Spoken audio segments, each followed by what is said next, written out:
एकदा एका मोठ्या ज्योतिषासमोर एक सावकार बसला होता. त्याने विचारलं, माझं आयुष्य किती आहे? तर त्या ज्योतिषाने सांगितलं की खरं सांगू का, तुमचं फार तर 8 दिवस आयुष्य आहे. तो सावकार फार घाबरला, अस्वस्थ झाला. तो म्हणाला, नक्की तुम्ही खरं सांगताय महाराज? तर म्हणाला की हो, 8 दिवस आयुष्य आहे तुमचं. कारण कसं आहे, तुम्ही लोकांची हाय घेऊनच मरणार आहात. झालं, सावकार घाबरला, घरी आला, बायकोला त्याने सांगितलं आणि पटापटा त्याने गोरगरिबांचं व्याज कमी केलं.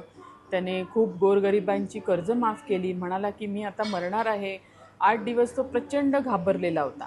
आणि या सगळ्यात खूप गरीब लोकांचा फायदा झाला. पण 8 दिवसांनी सावकार मात्र काही मेला नाही.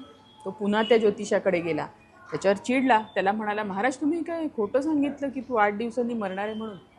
त्याच्यावर महाराज हसून त्याला म्हणाले की सत्य आणि तथ्य याच्यात थोडंसंच अंतर असतं. की सत्य हे आहे की आज जर तू माणसांशी चांगला वागला नाहीस तर तू हाय घेऊनच मरणार आहेस. आणि त्यातलं तथ्य हे होतं की तुला एक संधी दिली होती चांगलं वागण्याची आणि ते तू वागलास. त्यामुळे परमेश्वराच्या कृपेने आता तुझं आयुष्यही आणखीन वाढलं.